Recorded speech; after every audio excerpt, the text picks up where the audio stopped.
Nós vamos para a nossa mensagem de hoje. Nós já falamos sobre Maria Madalena como testemunha da ressurreição. Nós já falamos sobre os discípulos no cenáculo como testemunhas da ressurreição. E semana passada o Gui trouxe uma palavra muito pertinente para nós sobre Tomé, como uma testemunha resignada da ressurreição. E hoje nós vamos ver um dos textos que eu acho um dos textos mais bonitos dos evangelhos, um dos textos mais bonitos e tocantes. Esse texto ele é uma obra de arte, assim, ele é parece que desenhado para ser um texto tocante, assim, toda a narrativa ela é muito bem montada. Claro, é um texto, a gente acredita que ele é histórico, que ele é real, mas Lucas conta com um cuidado, e Lucas é o único evangelista que coloca esse relato nos evangelhos. A gente não encontra em nenhum outro lugar esse relato do caminho de Emaús. Emaús era uma cidade, uma cidadela que ficava a 11 quilômetros de Jerusalém. E a gente vai ver qual era a realidade desses. E é engraçado que a gente está falando de personagens muito centrais nas narrativas do Evangelho, né? Tomé, acho que o Gui até mencionou isso semana passada, Tomé é um personagem que a gente não sabe muito sobre ele. Tem lá, ele até citou umas outras frases de Tomé ao longo do Evangelho de João, mas a gente sabe muito pouco do Evangelho de João. O Guilherme Kerr, que há muitos anos atrás escreveu uma cantata lá na Igreja Batista do Morumbi chamada Eram 12, ele fez uma música para cada discípulo de Jesus. E assim, né, cá entre nós, ele, o João Alexandre, era um pessoal bem fraquinho, assim. João Alexandre, Jorge Camargo, Nelson Bomilcar, Jorge Heder, pessoal assim, bem mais ou menos. E o Guilherme Kerr era o chefe da turma. E aí ele fala que, eu perguntei uma vez para ele, né, Gui, mas pelo amor de Deus, tem uma música que ele fala, olha, esse discípulo aqui a gente sabe nada ou quase nada, porque o que ele ia falar? Não tinha o que falar, a Bíblia não fala. Ele falou, vou fazer uma música para cada um. O que ele falou? Isso aqui a gente sabe nada ou quase nada, mas estava no grupo também, estava participando. É que nem time de futebol, né? A gente nem lembra de umas pessoas, mas estava lá no banco, ganhou a medalha também, é campeão junto, né? Tomé foi um desses personagens, que depois ganhou um destaque muito grande, né? E coitado, leva uma fama injusta, né? Porque todos duvidaram, todos não creram, mas quem ficou com a fama de incrédulo para a história foi Tomé, né? Virou uma expressão, né?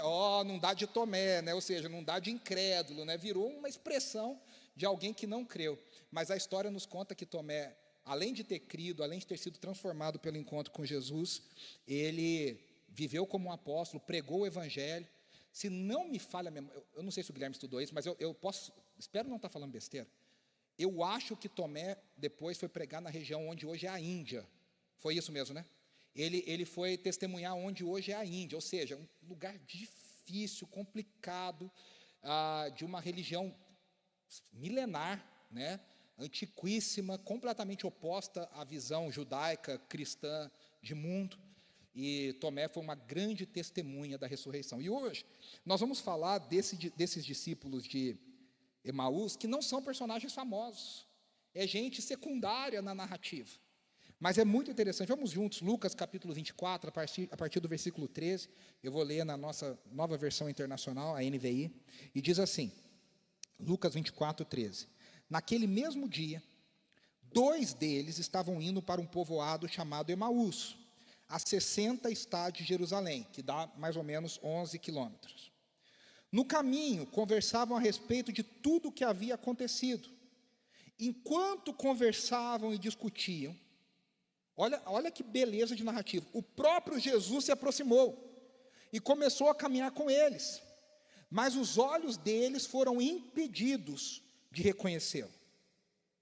Ele lhes perguntou, sobre o que vocês estão discutindo enquanto caminham? Eles pararam com o rosto entristecido. Um deles, chamado Cleopas, perguntou-lhe, você é o único visitante em Jerusalém que não sabe das coisas que ali aconteceram nesses dias? Que coisas? Perguntou.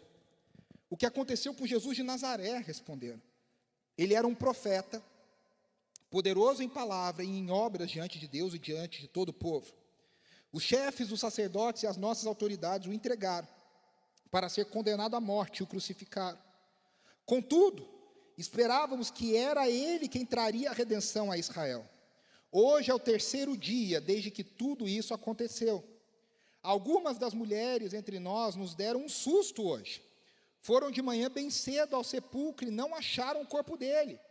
Elas voltaram e nos contaram ter tido uma visão de anjos, e estes disseram que ele está vivo.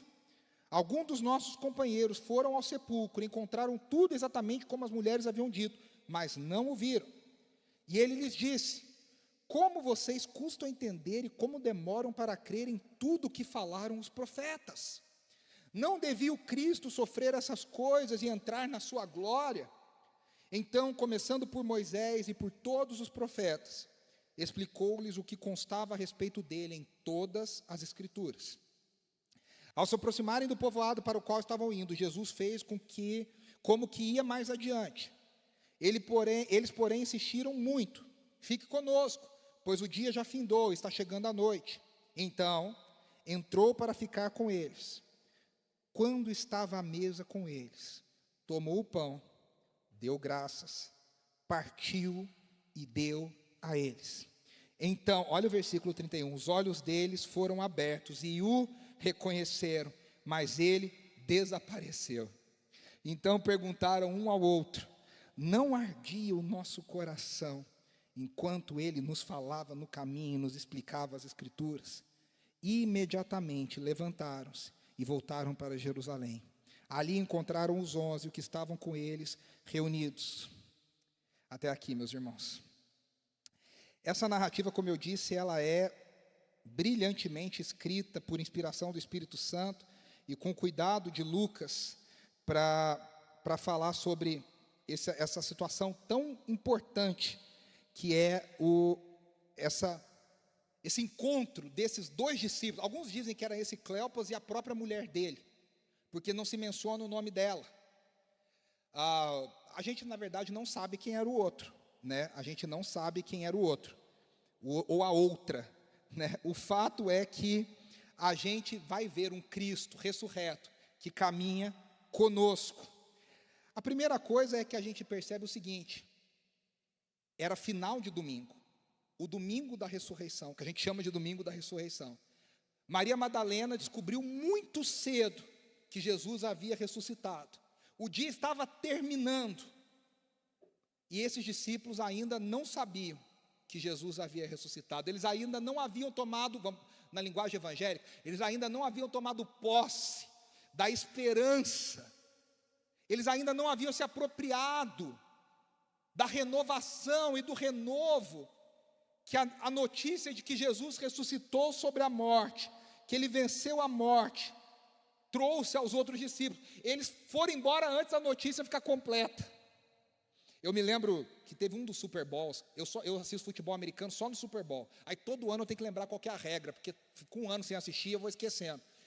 E aí eu lembro que eu sempre assisto na casa de um amigo que ama futebol americano, e estava muito tarde, eu estava com muito sono, e o jogo estava assim, já decidido. Eu falei: eu vou embora, depois, depois eu vejo o final e tal, vou embora. E fui para casa, e dormi. E no dia seguinte, eu fui conversar com um amigo meu, e eu falei: nossa, né, o time tal ganhou. Ele falou: você está maluco? Não ganhou não. Eu falei: como não? Eu vi até o finalzinho, estava assim. Ele falou: Renato do céu, foi uma das maiores viradas da história da NFL. O time que estava perdendo fez não sei quantos touchdowns em poucos minutos, foi a coisa mais emocionante. O final foi agoniante e o outro time ganhou. Eu me senti tão idiota que eu falei assim: que porcaria, bem no jogo mais emocionante dos últimos anos, eu fiquei com sono e fui embora. E perdi a notícia. Foi exatamente o que aconteceu aqui. Eles foram embora para voltar para casa. 11 quilômetros andando, é chão. Eles andaram o dia inteiro, e eles perderam o melhor da notícia, eles perderam a melhor das notícias de todos os tempos, que faz toda a história de Jesus valer a pena. Aqui fica muito claro para nós como que a ressurreição é o fato decisivo do Evangelho. Se Cristo, Paulo diz, né, se Cristo não ressuscitou, a nossa fé é vã. Aqui fica muito claro, porque eles falam: olha, ele foi poderoso em palavras, ele curou, ele fez milagres, mas morreu. O que adianta? Morreu, está morto, não adianta para nada. Quem foi curado foi, quem ouviu, mas daqui para frente agora, já era. O Evangelho só faz sentido se falar sobre um Cristo que está vivo, de um Cristo que ressuscitou, de um Cristo que venceu a morte. Eu tenho dado uma aula para líderes de louvor, eu tenho um grupo com líderes de louvor do Brasil inteiro, pastores, e eu analiso as letras das músicas que a gente canta. Assim, tem muita música ruim que as igrejas cantam por aí, mas sem pé nem cabeça, sem nada. E aí tem uma música de uma banda bem famosa no Brasil, que chama Emaús. E as igrejas amam essa música, e cantam, e acham linda, e acham maravilhosa. E eu falo assim, gente, essa música tem um problema gritante. Ela tem 2 problemas gritantes, mas o primeiro é que a música que chama Emaús, ela não cita a ressurreição. A história de Emaús só faz sentido se Cristo ressuscitou. Se Cristo não ressuscitou, é uma história muito triste. Eu me lembro de uma cena um episódio de Friends, a Luana vai lembrar desse aí também, que a Phoebe, eles começam a comentar dos filmes tristes, antigos, da infância, e ela fala assim, mas esse filme não é triste, o cachorrinho volta para casa. Aí o pessoal fala, não, o cachorrinho morre. Aí ela fala, não, mas é aquele filme lá, que não sei o que, tal. E ela só vê filme, e aí o pessoal fala, Phoebe, você só está falando filme triste, ou morreu, ou aconteceu uma coisa, e ela falou assim, eu nunca vi o final desses filmes. A minha mãe parava, pausava o filme, ela contava o final, e ela contava um final alegre, então eu nunca soube a história real. Tem gente que vive o evangelho dessa forma. A pessoa não sabe a história completa, a pessoa vive num mundo de fadas, de conto de fadas. Nesse domingo, que é o domingo da ressurreição, para esses discípulos não era o domingo da ressurreição. A esperança não tinha ressuscitado. Jesus, na cabeça deles, estava morto. Jesus estava morto. E é claro, se Jesus está morto, quem aparece no meio do lado deles não pode ser Jesus, porque ele está morto. Como é que ele vai aparecer se ele morreu? E aí Jesus aparece do lado deles e começa a conversar, e a Bíblia diz que eles não o reconhecem. A gente não sabe exatamente por que eles não o reconhecem. O texto dá a entender que o próprio Jesus, o próprio Deus, impede com que eles o reconheçam por um momento. Para o propósito de Jesus, era necessário que eles ainda não o reconhecessem. O que dá a entender, Maria Madalena, a mesma coisa, ela olha, acha que é um jardineiro. Caramba, ela tinha acabado de ver ele, andou com ele 3 anos. O que dá a entender para nós que o Cristo ressurreto se dá a reconhecer quando Ele quer. Ele se dá, a gente percebe a sua revelação quando Ele quer se revelar. O Cristo ressurreto, para que a gente o acesse, para que a gente o conheça, para que a gente o reconheça, a gente precisa que Ele queira se revelar a nós. E aqui, por enquanto, Ele não queria, e aí diz que eles não reconheceram. De novo, aqui fica aquele mistério da ressurreição. O corpo é diferente, Jesus meio que aparece do lado deles, no final da história, Jesus desaparece de repente. Jesus aqui nessa história, ele deu de mestre dos magos, né, da caverna do dragão. Na hora que a coisa resolveu, o mestre dos magos sumiu. Cadê o mestre dos magos? Não está mais aqui. Quem era criança nos anos 80, lembra que a raiva do momento era quando o mestre dos magos sumia. Jesus sumiu na hora mais importante, ou seja, o corpo dele era um corpo diferente, mas ao mesmo tempo era o mesmo Cristo, com as marcas nas mãos. Só que aqui, veja, fica para nós uma lição. Para os discípulos depois da ressurreição, Jesus não é reconhecido pela sua aparência, Jesus é reconhecido através de revelação. Nós podemos conhecer a Cristo através da sua revelação. Por isso que Jesus orou por nós, como a gente viu semana passada, ele diz: Tomé, muito bem, você creu, você viu e creu, mas mais felizes, mais abençoados são aqueles que não viram e creram. Ou até, adaptando, os que não viram e crerão. Os que não precisaram ver, mas tiveram a revelação de Deus. A própria música que nós cantamos, a confissão de Pedro, quando Jesus fala, né, quem que o povo diz que eu sou? E eles começam, um profeta, reencarnação de Elias, Moisés. E aí ele faz a pergunta direta, né, quem vocês dizem que eu sou?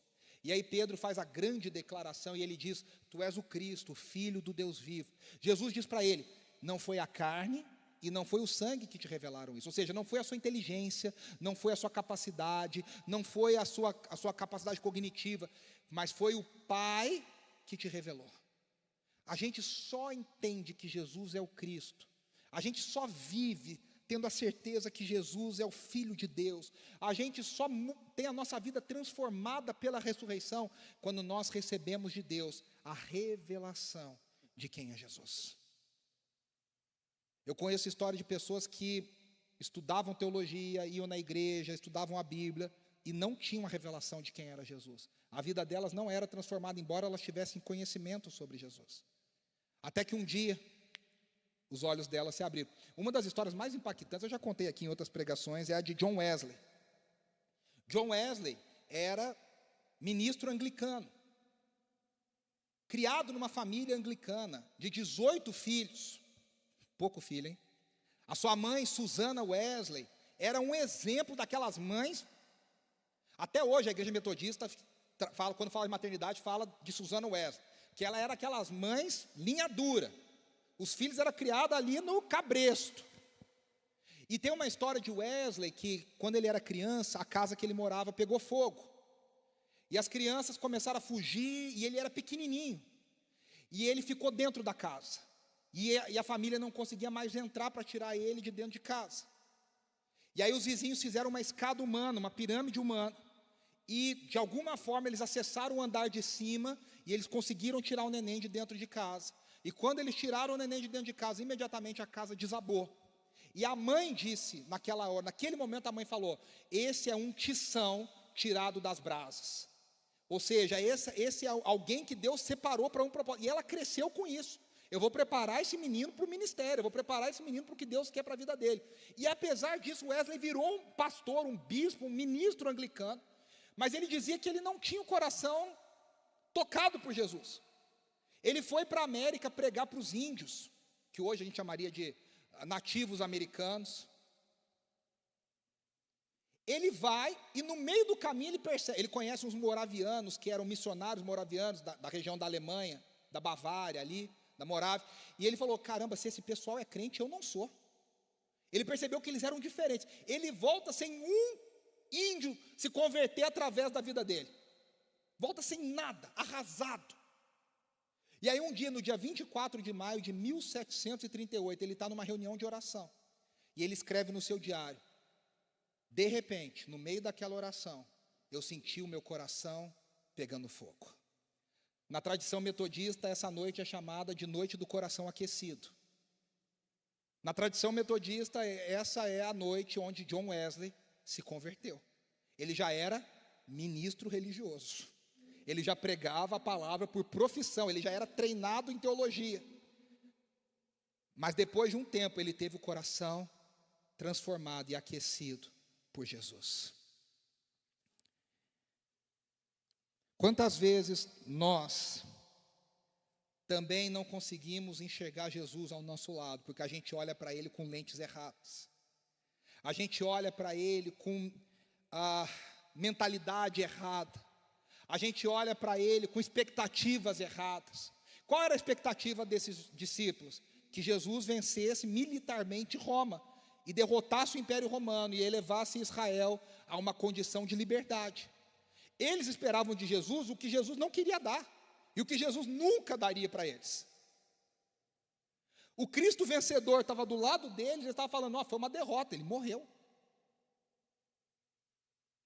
Porque eles esperavam uma vitória que não veio, uma guerra que não foi vencida, não do jeito que eles esperavam, não do jeito. E às vezes, meus irmãos, nós temos expectativas com Deus, até, isso é uma outra história, não posso nem falar aqui, até por versículos que a gente interpreta errado ou foi ensinado errado, e a gente clama promessas que a Bíblia não diz, e a gente canta coisas que a Bíblia não fala, e a gente pede para Deus coisas que Deus não se comprometeu a fazer, mas a gente acha que Deus quer fazer aquilo, e a gente fica esperando de Deus o que Deus não quer dar para a gente, o que Deus nunca vai dar para a gente, porque Ele nunca prometeu fazer desse jeito. Nós precisamos olhar para o plano de Deus do jeito que Deus quer que a gente olhe.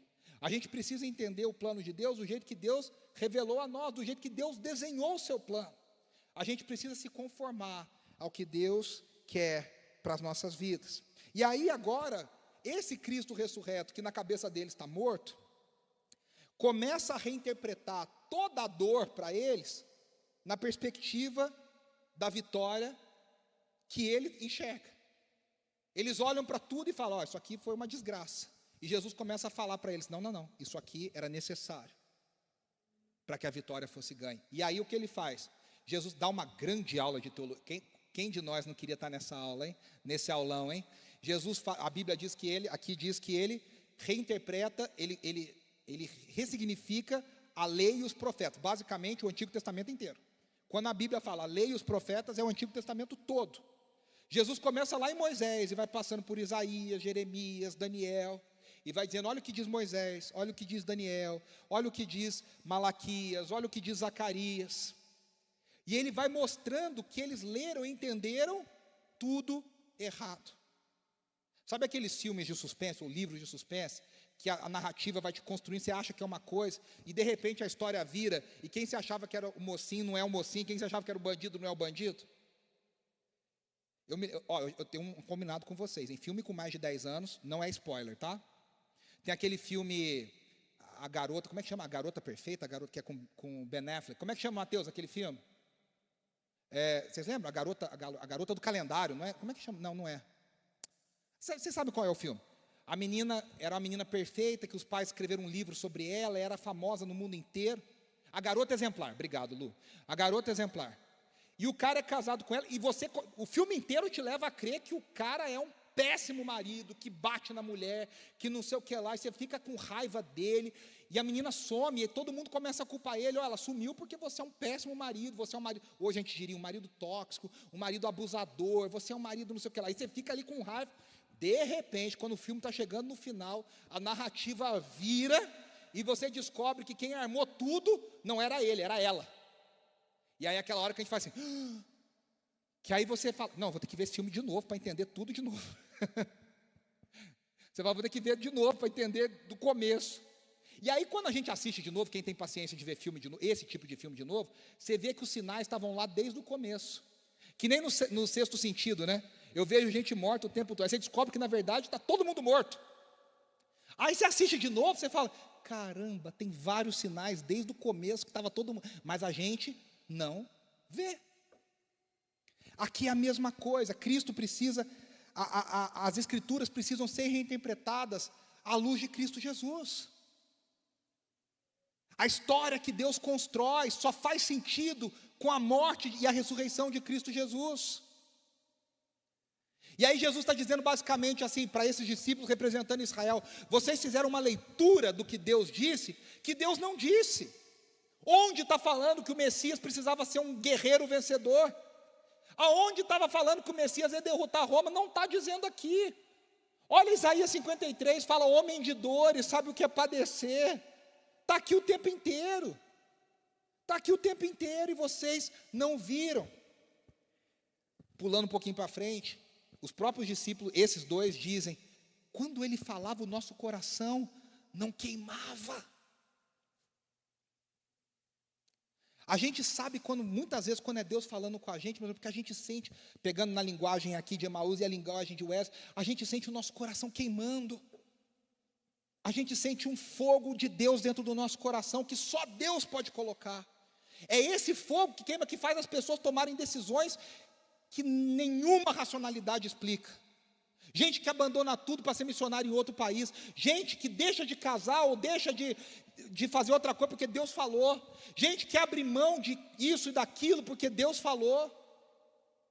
Porque sentiu, e ela sentiu o fogo de Deus queimando dentro do coração. Meus irmãos, a gente precisa de fogo no coração. Uma vez eu vi o pastor Hernandes Dias Lopes numa conferência de pastores, tinham 3.000 pastores. E pregar em conferência de pastores não é fácil, porque todo mundo se acha inteligente demais. Aí a primeira frase dele foi assim, eu nunca me esqueci, eu não lembro mais nada que ele falou, mas a primeira frase eu nunca mais esqueci. Ele falou assim, ele não deu boa noite, não deu boa tarde, não falou nada. Ele pegou o microfone e falou assim, muitos pastores têm muita luz na mente e pouco fogo no coração. Eu no meu lugar falei assim, pode parar, manda todo mundo se ajoelhar, pedir perdão, está tudo certo. Muita gente tem muita luz na mente e pouco fogo no coração. A gente precisa de gente, discípulos que tenham fogo no coração. Gente que tem o coração queimando pela palavra de Jesus, pela revelação de Jesus. Eles sabiam os fatos. Eles contaram tudo certinho. O túmulo estava vazio, as mulheres foram lá, o anjo falou com Maria Madalena, mas ainda assim o coração estava frio. Por quê? Porque faltava o principal. Tem um comentarista chamado Morris que ele fala assim: havia tudo, estava tudo lá na história, menos uma palavra pessoal do Cristo vivo, que faria com que os fatos ganhassem vida. Às vezes a gente tem tudo, mas falta uma palavra de Cristo para nós, sobre nós. Então Jesus revela a história e fala: vocês não entendem a história porque vocês estão lendo com uma lente nacionalista, de um Israel que precisa ser elevado sobre Roma. Isso não vai acontecer. O grande bispo e escritor N.T. Wright diz: eles esperavam a redenção do sofrimento, mas Deus planejou redenção por meio do sofrimento. Às vezes a gente quer que Deus nos salve do sofrimento, e Deus quer nos salvar através do sofrimento, através da dor. Quantas vezes eu e você lemos a Bíblia querendo que ela conte a história que eu e você queremos que ela conte? Quantas vezes a gente lê a Bíblia querendo que ela conte uma história diferente do que ela conta? Eu sempre falo isso para pregadores, né? Eu falo: tem pregador que ele prega o que ele quer, não o que a Bíblia está falando. Ele torce, distorce, aperta o texto para fazer a Bíblia falar o que ele quer, mas não é o que a Bíblia está dizendo. A tarefa do pregador, a tarefa do líder de louvor, a tarefa do professor é o quê? Pregar o que o texto está dizendo, ser fiel ao que o texto está dizendo, não o que eu quero que ele diga. E muitas vezes eu e você lemos a história que Deus está escrevendo na perspectiva do que eu e você queremos que ela diga para nós. O que eu e você achamos que Deus tem que falar para a gente. E se ele não fala, a gente fala: ó, vai para lá, Satanás, hein? Está amarrado em nome de Jesus. Aí a gente vai procurando até encontrar uma palavra que a gente quer. Várias vezes na minha vida ministerial e pastoral eu já vi isso. A pessoa, ela não quer o conselho de Deus, ela quer o que ela quer. Aí ela vai procurando. Se um não falou, ela procura outro. Se o outro não falou, ela procura outro. Se o outro não falou, ela procura outro. Até achar alguém que vai falar: não, Deus está com você, é isso aí que ela quer. Até ali não sucede. Não é que ela quer o que Deus quer, ela quer o que ela quer no coração. A palavra de Deus só é viva quando ela passa, só aquece o coração quando ela passa por Jesus e pelo Cristo ressurreto. Senão a palavra mata. As maiores atrocidades da história aconteceram com gente que olhou para a Bíblia sem o Cristo revelado, ressurreto, e fez coisas terríveis em nome de Deus. E aí, a Bíblia diz que esse coração deles foi aquecido quando eles partilharam do pão. Quando eles partilharam do pão, diz assim: então os olhos deles foram abertos e o reconheceram. É só quando Cristo parte o pão, símbolo da comunhão, que os olhos se abrem. Aqui, você pode falar assim: mas eles estavam comendo juntos e... Sim, parece que as duas coisas. Ou estavam celebrando a ceia, parece que as duas coisas. Aqui está uma semana, no dia da ressurreição, no primeiro dia da semana, eles devem ter comido alguma coisa juntos, porque eles andaram o dia inteiro. Eles devem ter compartilhado uma refeição no começo do cair da noite, né, às 6 horas da tarde, 6 horas da noite. Mas o que dá a entender aqui é que ao final daquela ressurreição, Jesus faz um gesto, vamos dizer, conhecido para eles. Jesus pega o pão e parte o pão. E quando Cristo parte o pão, eles se lembram. E aí quando Jesus parte o pão, eles falam: caramba, é Ele. E quando eles falam é Ele, que eles piscam, Ele já não está mais lá. Ele já não está mais lá. Só que veja, o Cristo ressurreto agora ele é diferente. Mesmo tendo partido, ele permanece com eles. O Cristo ressurreto não precisa estar de corpo físico para estar presente nos meios dos seus discípulos. A esperança do Cristo ressurreto permanece mesmo quando ele não está fisicamente presente. Aliás, essa é a nossa esperança. A gente nunca viu o Cristo ressurreto em corpo verdadeiro, mas a gente sente muitas vezes a sua presença no meio de nós e no meio do seu povo. Porque quando o Cristo ressurreto está no meio de nós, a gente não depende da sua presença física, mas a gente depende da sua presença espiritual, como chamariam alguns teólogos. O Morris escreve assim: a palavra traz vida. A palavra aqui é duas em uma. Jesus fala e as Escrituras também falam. A palavra do Cristo ressuscitado e a palavra escrita dão testemunho da mesma coisa.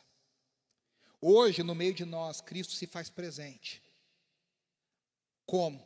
Através da comunhão, através da adoração, através da exposição das Escrituras, como nós estamos fazendo aqui agora, quando a palavra de Cristo é lida, é ensinada, compartilhada, como Ele mesmo fez, como a igreja fazia, que Atos 4 diz que eles faziam o quê? Estavam sempre juntos, em comunhão, tinham tudo em comum, perseveravam no ensino dos apóstolos, ou seja, havia sempre o ensino da palavra, o compartilhar da palavra, e no partir do pão.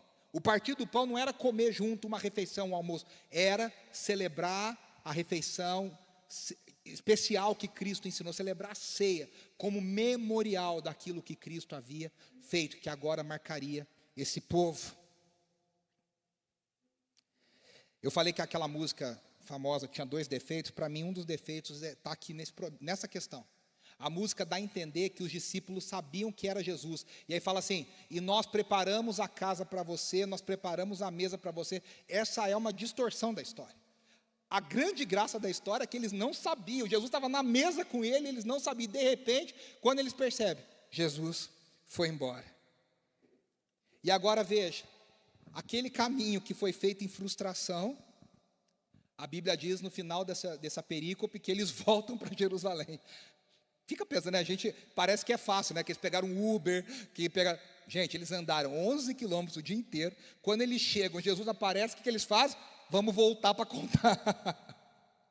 E volta 11 quilômetros. Aquele caminho que foi feito, é crossfit, né? No crossfit tem uma parte que é só na rua ali, né? O Fábio Porchat fala: por que eu vou pagar R$200 para correr na rua, né? Eu corro na rua de graça.